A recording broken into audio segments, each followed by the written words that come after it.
It does not make sense that Africa can have so many resources, yet Africa still languishes in poverty. We have banks that we don't own. We have education systems that we don't own. We have curriculums that we never wrote. We have political parties that don't service our own interest as people. We have passports. They don't give us access to other countries. They have access to our countries. We don't have access into their own countries. And that's supposed to be democracy. They have embassies in our own countries, and yet they put the same countries in sanctions. What sort of a system are we talking about if we are to be addressing the issues of African democracy? African democracy is a crippled child who is sitting on a wheelchair, a paraplegic wheelchair. In as much as our countries are claimed to be democratic, they are not free at all. Our economies are ruled by the West. Our education is ruled by the West. Our medicine is given by the West. Our diseases are managed by the West. Our populations are managed by the West. Our technologies are imposed on us by the West. So which part of us can you say is democracy? The same countries, they sponsor a government, they sponsor a surrogate government, the government gets into power. After they're in power, then you put the same government in sanctions again. What do they want from us? These colonizers, what do they want from us? You wanted our gold, we took it. You wanted diamonds, you took it. You want our children and our body parts? You're harvesting. Africa is a harvesting ground of livers and kidneys and hearts. What do you want from us as a people? You took our art. You took our kings. Destroyed our civilization. Up to now, 400 years later, the colonizer is still watching to see how much more he can get away and harvest and pull and rape and take away from the African people. And all this comes under a big umbrella. Africa is going to become a democratic state. But in the midst of democracy, what democracy has been able to do more than anything else, it is to solidify the borders of segregation between nations. The border between Zimbabwe and South Africa, put more fences, put more dogs. The border between Zimbabwe and Mozambique, put more fences, put more dogs. The border between Zimbabwe and Zambia, put more fences, put more dogs. Botswana and Zambia, put more fence, put more dogs. And all these African countries walk around each other in funny little ties, flying around the countries, sitting around United Nations, Africa Union, and we are discussing issues of democracy. The first idea when Africa wants to discuss democracy is how do we restore the African dignity by destroying the borders that separate the African children. My grandmother is Shangaan, Mozambique, on my father's side. My grandmother is Venda, on my mother's side. My father is Karanga, and my grandfather on my mother's side is Ndebele. So how can you put a border in a passport for me, that for me to go and see my grandmother's houses in Mozambique, I need a passport. To go and see my grandmother in South Africa, I need a passport. I must go to Pretoria first, go to Harare. I can cross the river, the Limpopo River. And this is the form of the democratic Africa that our leaders are constipated with. I'll spill the beans as loud as clear. African democracy identifies a few educated, parodic Africans who become political parties. And they talk in cahoots with the funders, the colonizers. They walk into power not to help the African people, but to look after themselves and maintain the system for the colonizer. So you walk up to me and tell me right now, South Africa is free. We still don't have the Reserve Bank in our hands 25 years later. All the insurance policy companies are white.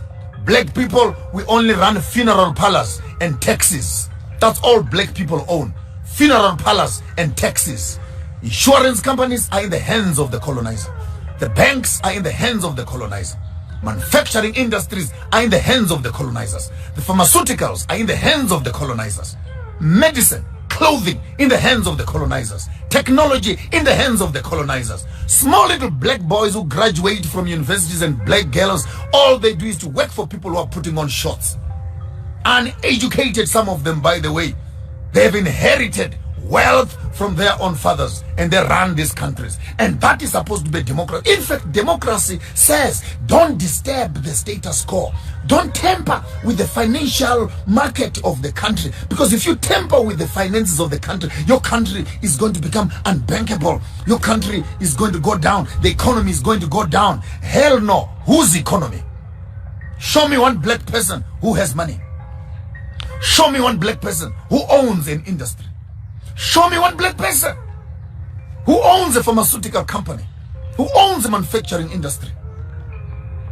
You'll be shocked to discover we are still slaves and servants working for the colonial system. Take note, I'm not insulting any political party, but I want to insult their insensitivity that they walk around and campaign. I'm saying this from Nigeria to Uganda to Kenya to Ghana to Zimbabwe to South Africa to Botswana, anywhere in Africa. Tell me one political leader who has made an intentional business of improving and establishing factories for his own people. Sit around approving business budgets for what? Just take that money, open industries. Take that money, open up mines. Take that money, open up agricultural farms. Have food for your people, employment for your people. How complicated can that be? The model to follow is Dubai. Look at Emirates. They have nothing. All national fund. Use the national fund to make Dubai a capital city of industry for the whole world. Here we are in Africa. We have cocoa, we have bananas, we have coal, we have platinum, we have diamonds, we have oil, we have weather, we have tourism, we have everything. But in the midst of all these resources, our African people are still languishing in poverty. Can I ask you, the intelligent ones, what is the problem of Africa? What is the problem? We have the resources, we have the universities, we have the education, we have the skills. What is the problem? The problem is we are trained to maintain a system that does not benefit us. We go to school to learn to maintain that system. We train our children to look after the system.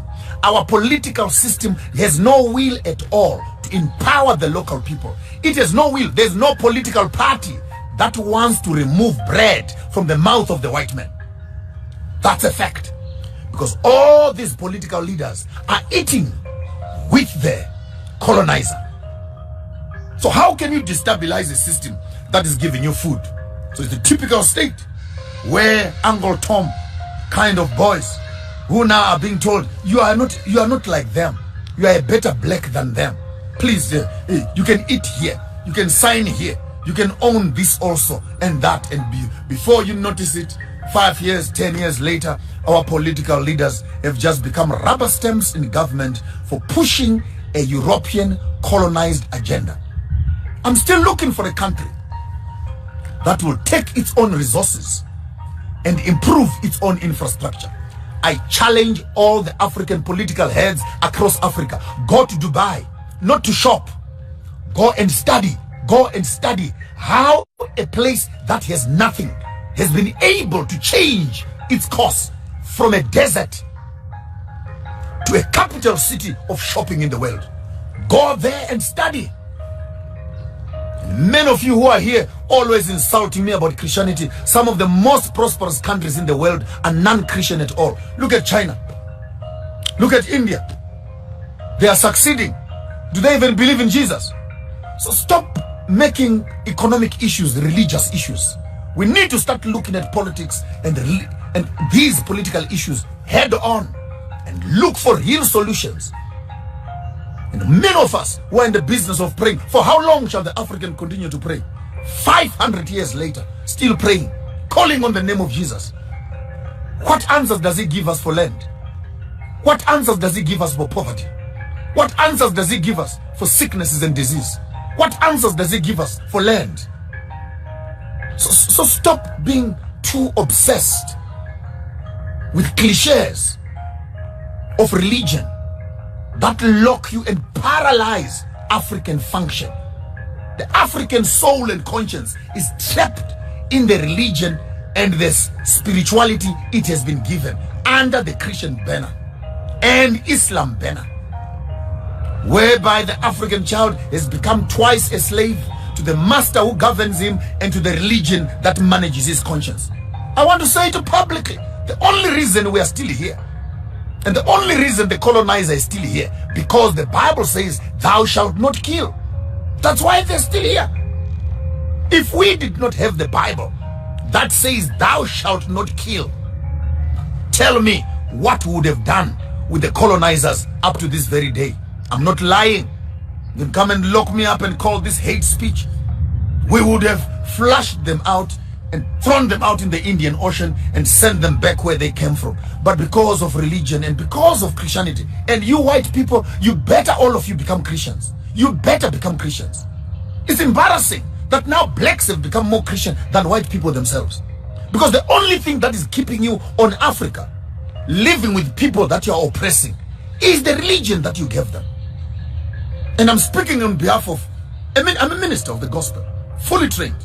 Our business is to manage the consciences of the community to make sure that they don't fight and revolt against the system. Yes, that's what we do. We teach the people how to dress, how to treat Mlungu, how to look for jobs, and how to become yes boss, yes boss, yes boss, and how to work together. And at the end of the day, the system we have been given is not there for the liberation of the African people. I challenge the political systems, challenge EFF, challenge ZANU-PF, I challenge ANC, I challenge all the political parties, wherever you are. When you win, when you lose, go to other countries and study and see how they have nationalized their resources so that those resources can benefit the local people. I can't believe Zimbabwe, my own country, has 87 rare minerals that are being looked and sought for in the whole world. And yet the country to date does not have its own currency. Does not have its own currency. What's your problem? The mines are in your hands. The taxes are in your hands. Can't you just take tax money and dig the damn diamonds, dig the damn platinum and sell it? Build roads and hospitals for the people? How complicated can that be? How complicated can that be? Can you please send this video to Elder Mnangagwa himself? How complicated can that be? No, there must be a board, a barrow, there must be a committee, there must be what? A board that will process things, and before the money even comes there, all the hungry political leaders are in the pot, harvesting and stealing the same money from the same coffers that's supposed to be helping the community. Where do we begin as African people? We're constantly running on hungry stomachs, and hungry stomachs don't make politics at all. And I want to say, as I said at the beginning, our problem in Africa, our problem is democracy. And democracy has no spirituality. Democracy has no God. Democracy has no ethics. Democracy has no morality. Democracy has no conscience. Democracy assists colonialism to survive more. Put a system that maintains the colonial system. If you want to fight with me, I can write a research paper on that, but that's a fact. That's a fact. You walk into power, you destabilize the system, they put you on sanctions, put your economies into quarantines and into chaos. There you are again begging and crawling on your feet, looking for the Western world to approve, give you loans and etc. How long will you, as my African people, how long will it take you to wake up from your sleep and slumber of eating the lollipops of Western civilization? And one of the most biggest poisons that we have eaten in Africa is the poison of democracy, which teaches us not to respect anything. I'm here to advocate for Ubuntu nation. Every man must look after his own family. Put R1, $1 per day for every member of the family who is living with you. Start a savings plan. 52 million people in South Africa, 17 million people in Zimbabwe, 2.5 million people in Botswana, 2.3 people in Swaziland. If we can put all these R1 per day kind of money, we are able to create our own banking, our own financial system, which can challenge and collapse all the financial institutions that Africa is now incubating, which are colonial systems. I don't care who they are, from Ernst & Young to Old Mutual to Standard Bank to FNB to Nedbank, all these systems that are in the hands of the colonizer. We don't need these systems at all. If we can take the money that we work for and we keep it together. Now, because we are all in debt, let's start slowly. Let every member of the African Ubuntu nation create a doggy bag, a kitty, have a small little savings plan in your house. R1 per day, 1 pula per day, 1 malangeni per day. Keep that money with you. We'll make a calling very soon. We put all those R1 per days into one big kitty. We can begin, even if the white people say they want us to buy the land. We can afford to buy the land for ourselves. 52 million rand a day or 47 million rand per day times 10. That's for 10 days times 100 days times 1 year. Those are trillions of dollars. We don't need a donation from anybody. With that money, we can build our own universities. We can build our own hospitals. We can build our own houses. We can look after ourselves. If we understand, we can make the resources work for us. Instead of taking 2,000, 3,000 rand per month to pay for a gym, to pay for health insurance, to pay for insurance, which we can't even afford. Why can't we take our own money, R1 per day, buy and build our own hospitals, which we can look after ourselves, which we can afford, competitive prices for our own people. I'm here to advocate for a new day for the African people. We're tired. I'm getting old, and I'm wondering how long will this go. Please start Googling, start reading about Ubuntu Nation. Ubuntu Nation, Ubuntu Nation, Ubuntu Nation, Ubuntu Nation is our only solution and our last stroke of hope as Africans. Let's take the money that we are working for at a minimal of each one of us who is working. Start putting that money together.